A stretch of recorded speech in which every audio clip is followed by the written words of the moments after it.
likes a good mystery? We do. You might not think the world of video games would be a good place to discover weird mysteries and urban legends. Gamers by nature are people who love to explore, poke, prod, seek patterns, and search for Easter eggs. And game designers by nature are people who love to mess with gamers, so you put those two groups together and you've got fertile ground for dark secrets, wild conspiracy theories, overblown misunderstandings, and overactive imaginations. Hey there guys, I'm Stephanie Panicello, and today on ArcadeCloud, we're bringing you the top 9 unsolved video game mysteries. Number 9. Princess Daisy's Third Eyeball. Nintendo's GameCube classic Super Smash Bros. Melee is the simplest but in some ways the creepiest entry on this list. One of the game's unlockable 3D trophies is a statuette of Princess Daisy, a recurring character in the Mario universe. Now once unlocked, the trophy can be viewed from various angles by rotating the camera with your controller. Zoom and rotate the camera in just the right way, and you'll be able to sneak under Daisy's copious brown tresses to find the bare skin on the back of her head, which just happens to feature a horrific, unblinking, all-seeing third eyeball.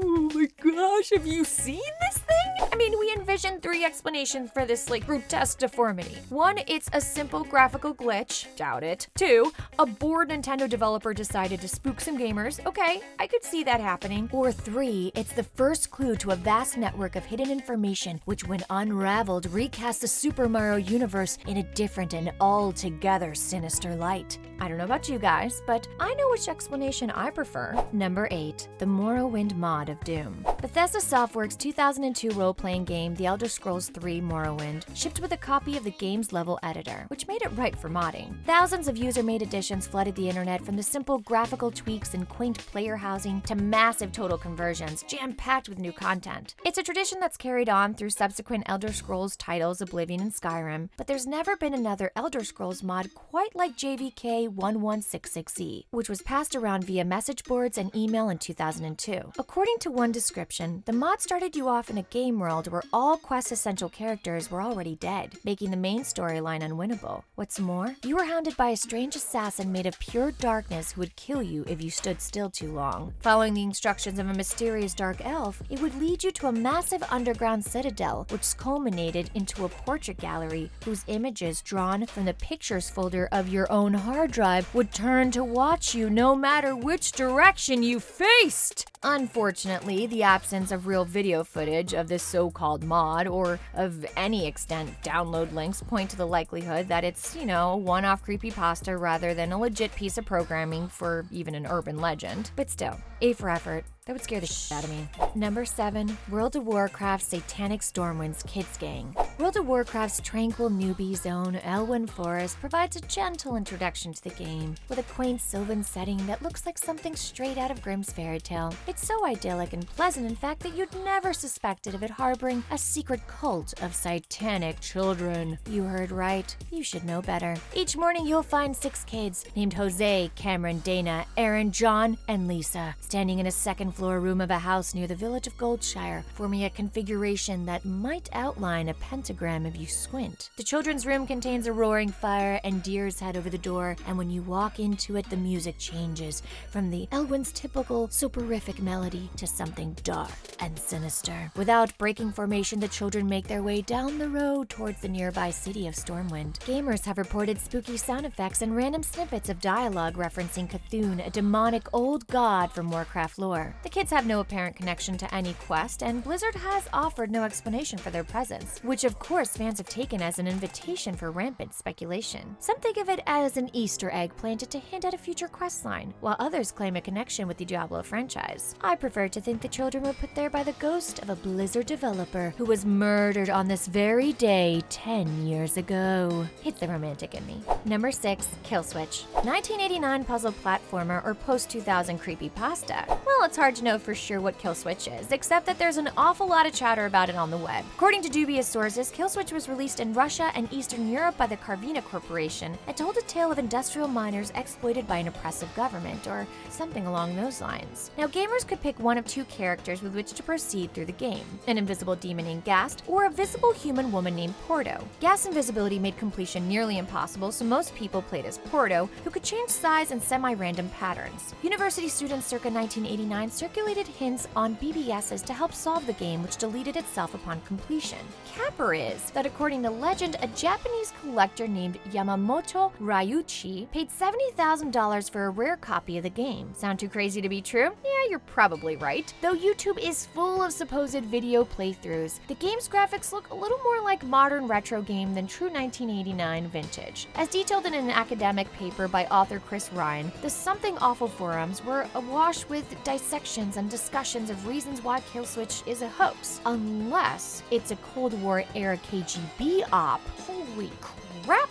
Number 5, Final Fantasy VIII, Squall is Dead. Given the incoherent nature of many Final Fantasy storylines, the most remarkable thing about the Final Fantasy VIII Squall is Dead theory may be the fact that somebody went through all the trouble to try to make everything in the story fit. Taking its cue from the famous Beatles' Paul is Dead conspiracy claims, Squall is Dead argues that certain plot inconsistencies in FF8 only make sense if you presuppose that the protagonist, dreamy mercenary Squall Leonhardt, has in fact kicked the bucket. It all begins when at the end of Disc 1, evil sorceress Adia impales Squall with an ice shard during a confrontation at Dealing City. Conventional interpretations of the game have Squall surviving his injury and going on to continue his quest. But what if that ice shard was in fact a killing blow? The Squall is Dead theory suggests that everything subsequent to this moment is just in Squall's imagination, taking place in the fleeting seconds before his consciousness extinguishes. Now, this explains incoherent plot elements like the sudden reversal of Squall's relationship with romantic heroine Renoa, who showed little interest in him until Disc 2 and then suddenly becomes infatuated with him, or the introduction of Moonbaz, these bizarre furry creatures who seem ill-fitted to the sci-fi fantasy setting we've seen up until that point. Now, Squall is Deaders argue that everything in FF8 becomes topsy-turvy after the Ice Lance moment, a pastiche of wish fulfillment and dream logic, while Squall isn't Deaders retort that it's just a clumsy attempt to redeem poor writing. It's an argument that has echoed through the gaming forums and YouTube comment sections for years and will continue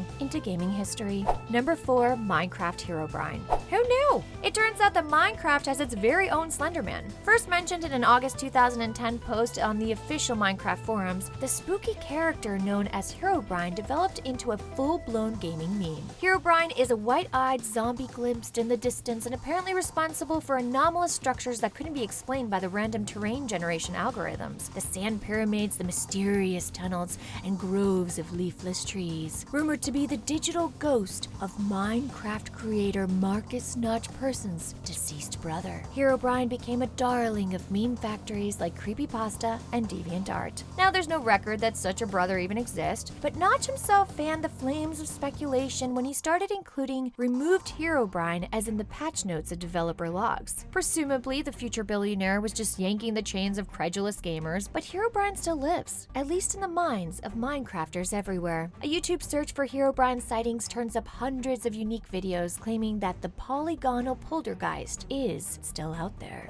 Number 3, the haunted Majora's Mask cartridge. What would a haunted video game look like? Well, the answer, as with all things, can be found on YouTube. It all began in September 2010 when 4chan user JadUsable started a thread about a haunted version of The Legend of Zelda Majora's Mask. JadUsable uploaded videos of his play experience showcasing creepy visual bugs, garbled text, startling jump cuts, and spooky backwards playing music. Everything revolved around a mysterious save file called Ben, which according to JadUsable appeared on the cartridge without explanation. JadUsable came to believe that Ben was a person who drowned and whose spirit was now inhabiting the cartridge. After releasing several YouTube videos, JadUsable disappeared. Later, someone claiming to be his roommate told the 4chaners that he'd moved out. The roommate posted JadUsable's final notes, which claimed that Ben was now haunting his computer and that nothing he posted after September 12, 2010 should be trusted. JadUsable himself later admitted that the whole thing was a hoax that he came up with in college. But of course, that was after September 12th. So, can we really trust it? Number 2, Grand Theft Auto V Chiliad. Rockstar Games' 2013 ultra hyper mega hit Grand Theft Auto V is so massive and so stuffed with content that just achieving 100% playthrough would just keep, most of hardcore gamers busy. Now still, there are mysteries behind the game's ordinary plot and side quest, and the most famous being the nocturious Mount Chiliad mural. Atop Mount Chiliad, the highest spot in the game's sprawling San Andreas locale, sits a crude hand-drawn mural which contains oblique glyphs glyph-like references to a UFO, a jetpack, and a cracking Easter egg. The mural set the sleuths of Reddit and all gamerdom on a wild chase to figure out what it all meant. For the past few years, the internet has been clogged with a few wild stories of the mural's true meaning. What's been sussed out so far, though, is a few crashed UFOs, a link to San Andreas' military base, and a bizarre subplot involving a hunt for Bigfoot. Which is all intriguing, yes, but disjointed and anticlimactic. I mean, surely there's something underneath it all. I mean, some deeper meaning, right? I mean, Rockstar wouldn't leave us with these tantalizing clues without a legitimate reason. I mean, who do they think they are, J.J. Abrams? Number 1, Polybius. Over 35 years ago in suburban Portland, Oregon, sinister government agents placed a mind control video game in local arcades in order to mess with the heads of unsuspecting gamers, or so the legend goes. An abstract puzzle game featured a mind-bending mix of raster and vector graphics. Polybius was able not only to induce seizures in its players, but also cause short-term amnesia and terrifying nightmares. Some gamers would leave the arcade so addled that they'd forget how to go home, while others woke up screaming from fear in the night. According to an unnamed staff member from one of the Portland arcades, mysterious men in black would drop in from time to time to collect data on Polybius's users and never expressed any interest in picking up the collected coins. Strange, isn't it? Polybius has burrowed so far into the video game culture that it even scored a cameo in an episode of The Simpsons. And in 2015, a failed Kickstarter campaign attempted to fund a documentary about the mystery game. Maybe the Kickstarter failed because the government suppressed it. There are no sources for Polybius's existence dating further back than 1998 when a post on the website coinop.org described it, triggering a wave of Usenet chatter in the early aughts. The simplest explanation is that Polybius never existed at all. But now, of course, that is just what they would want you to think now, isn't it? Whatever skeptics might claim about certain individual mysteries, it's hard to deny that it's more fun to imagine a video game culture teeming with dark conspiracies and unexplained paranormal phenomenon. Do you have a favorite gaming legend? Do you think you have some interesting evidence that we didn't mention? Let us know down below in the comments. Oh, and be sure to subscribe for new videos each week. Also, be sure to leave us a like on Facebook. There's a link in the description below. Thanks for watching, guys. See you next time.